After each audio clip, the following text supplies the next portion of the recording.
Hi everyone, great to be here at Swans HQ and incredibly excited to have someone known really well to us, John Longmire here. We're going to talk about a few things today. Our excitement around the pending launch of Sydney Swans Institute, and more broadly talk about leadership development and who knows where the conversation goes from here. John, welcome to the studio. G'day, Drew. So mate, it's just you and I here. Fill us in. What have you been doing the last few months? Well, since stepping down as head coach, I've been trying to rest. I guess that's the first part. Just spending some time not thinking. It's been, for the first month or two was just sort of downing tools and having a genuine break for the first time in probably 38 years. Just trying to stop and spending some time with my family. So I did that for a couple of months and really enjoyed it. I just need to rest, and so that was my first thought. But as always, you get a little bit restless at times, and that's led to a few other things that we're doing as well. I love it. You talk about 4 decades at the pointy end as an athlete, working in commercial, and then obviously as one of the most tenured and successful coaches in Australian rules footy. What did it feel like after those 4 decades, and I don't know if it was week 1 or month 1, post that? Did you think about either the world differently or what's next differently? Tell us what that next phase, that initial phase was like? I guess I've been thinking about it for a while, and I always think about down the track, what's going to happen down the track, either with the team or where things should go, and trying to be pretty self-aware about where I was at. And I guess last year I was at the point where even during the season I knew that I was coming towards the end of my coaching journey here at the Swans, and one of the great things I felt as I was coming towards that decision was I wanted the club to be in great shape. That was probably the main thing. I was a great beneficiary of that with Roosie when he handed over to myself. So I was always conscious I would love to do the same thing, and with the record membership and the club, the team playing superb footy, great young list, facility like this, I felt like that was it seemed to be the right time to do that, and ever since I made that decision, it's sort of, it was a weight off my shoulders, I guess, in some degree. Yeah. And particularly early days, it just felt like I was present with my family for the first time in a long time, and really enjoying just what I was doing, just being there and not thinking for a month or two. And well-deserved opportunity to reflect and to think about what's next. One of the reasons that John and I are here today is we're on the cusp of launching the Sydney Swans Institute.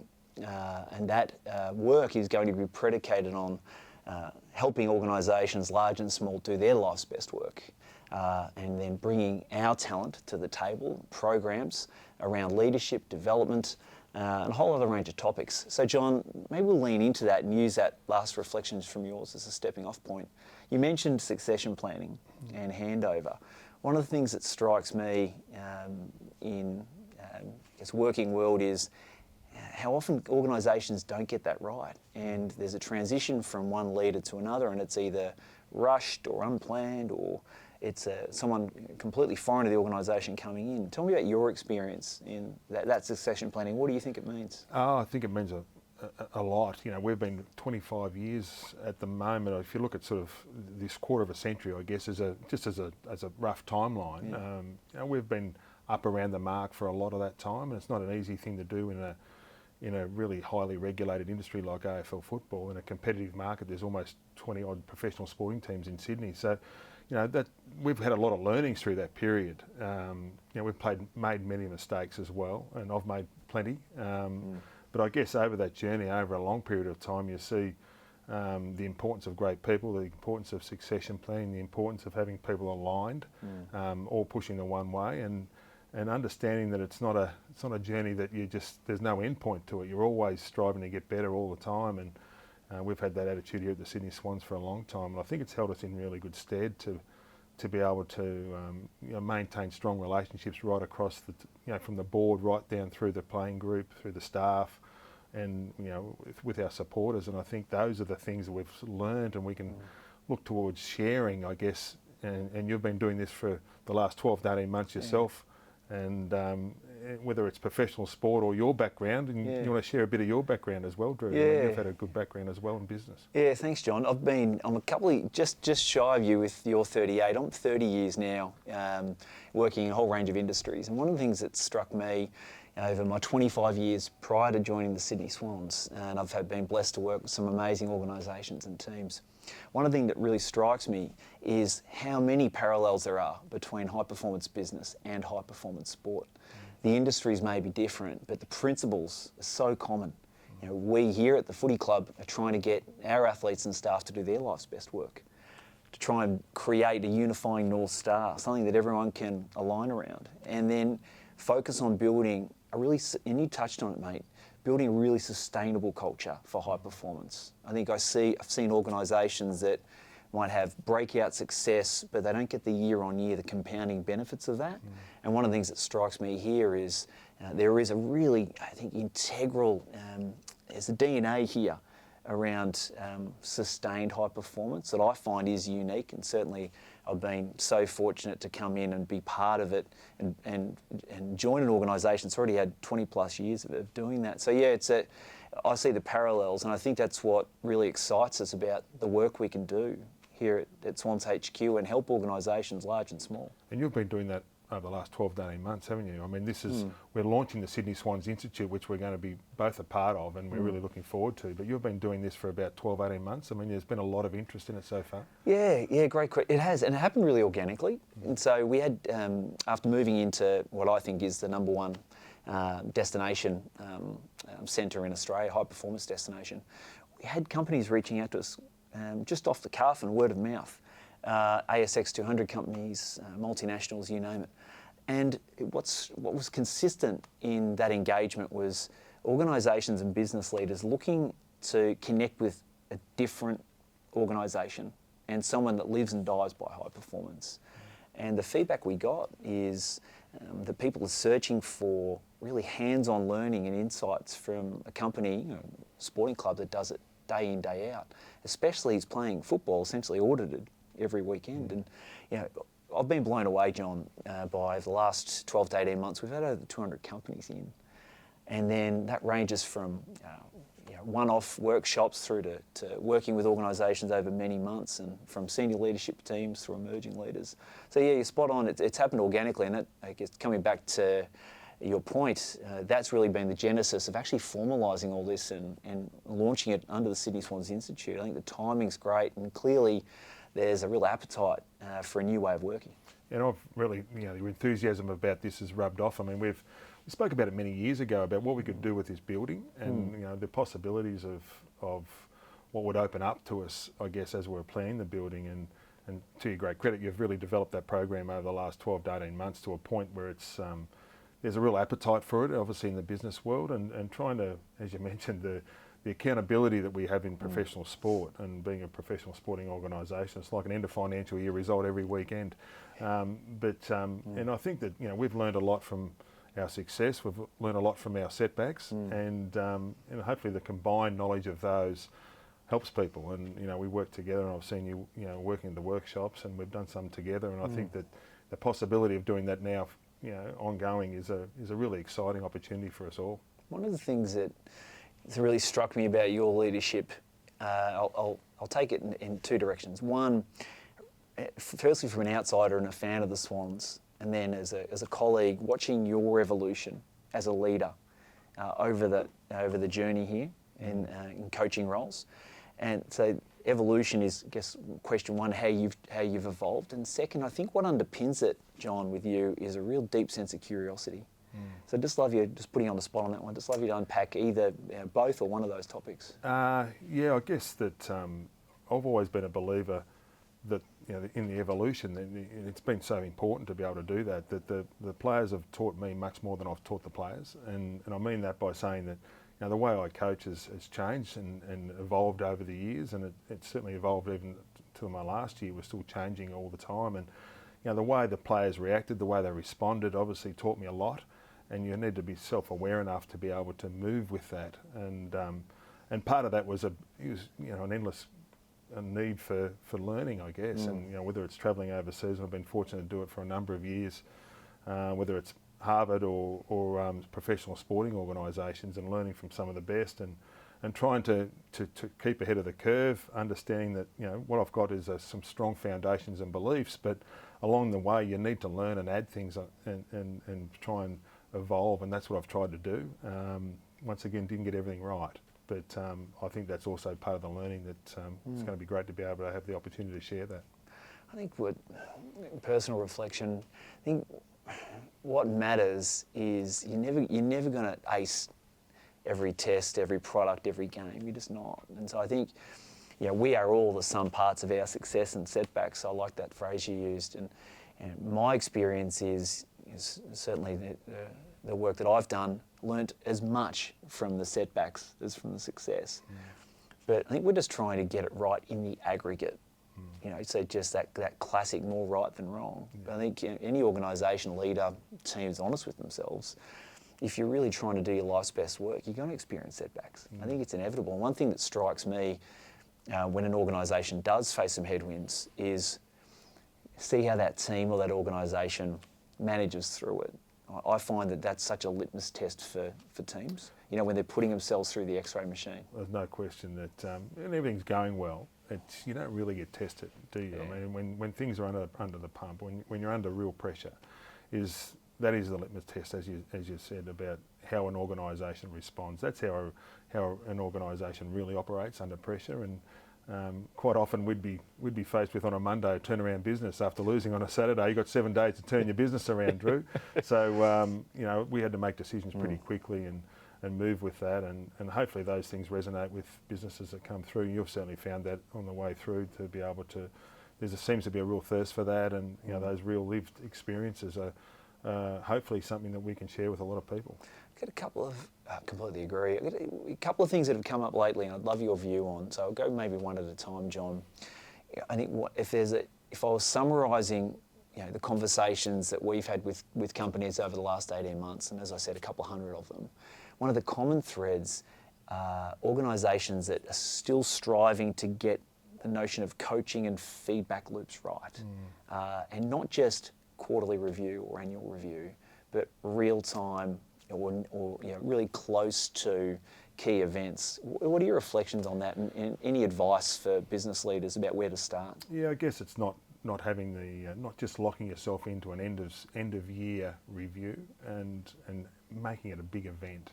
Really, the end of year review should be the sum of a lot of different discussions, and it should be no surprises in that end of year review. I mean, the reality is a lot of footballers that leave the industry and go and work in the workforce, I get a little bit taken back, I guess, by the lack of weekly feedback, because they're used to getting that as a Monday or Tuesday coming off a game, and so it just becomes a regular part of who you are and what you do, just how you operate. And as you're saying, given in real time, just keep moving. It's not a big deal. You just keep working with it, and whether it's good, bad or otherwise, it's just part of the conversation, and trying to introduce that into the workplace is a really important tool and a valuable tool for people to be able to manage staff. And then having the skill set, firstly, to understand how to convey that feedback. But one thing that I've seen you do incredibly well is then understand the individual that you're providing that feedback to, and really knowing people.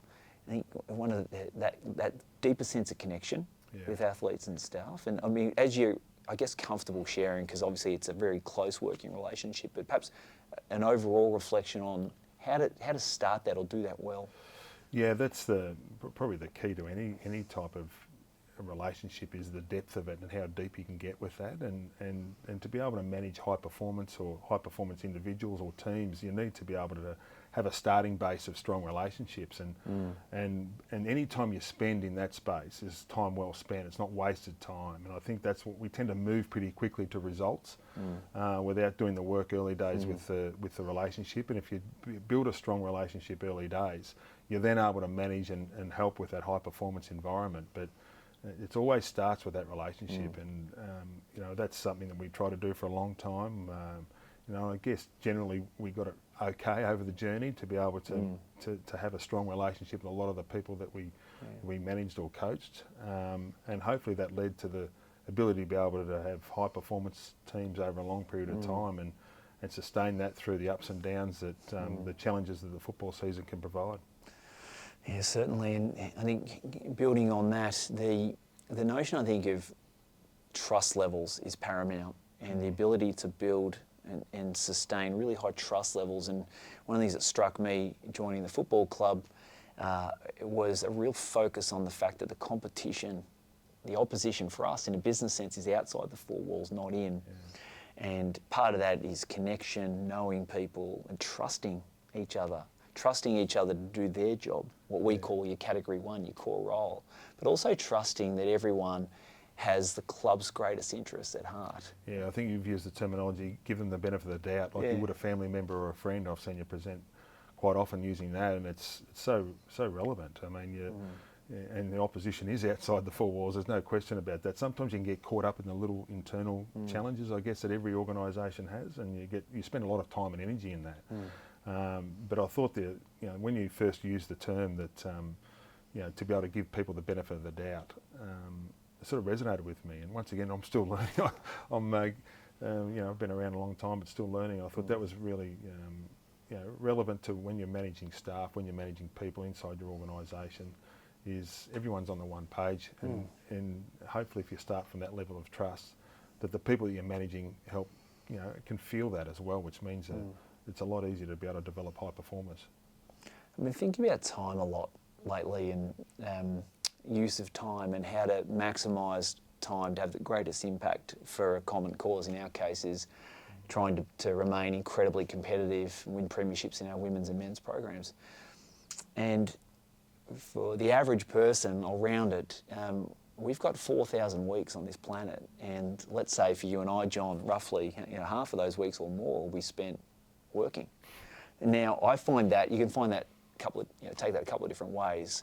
One is either deflating, or I hope actually really motivating, because yes, we've got hopefully really rich and purposeful personal lives, but so much of our identity and time on this planet is actually trying to do your life's best work, and hopefully work in an organisation that motivates you, and you're surrounded by people that are like-minded and aligned around a common cause.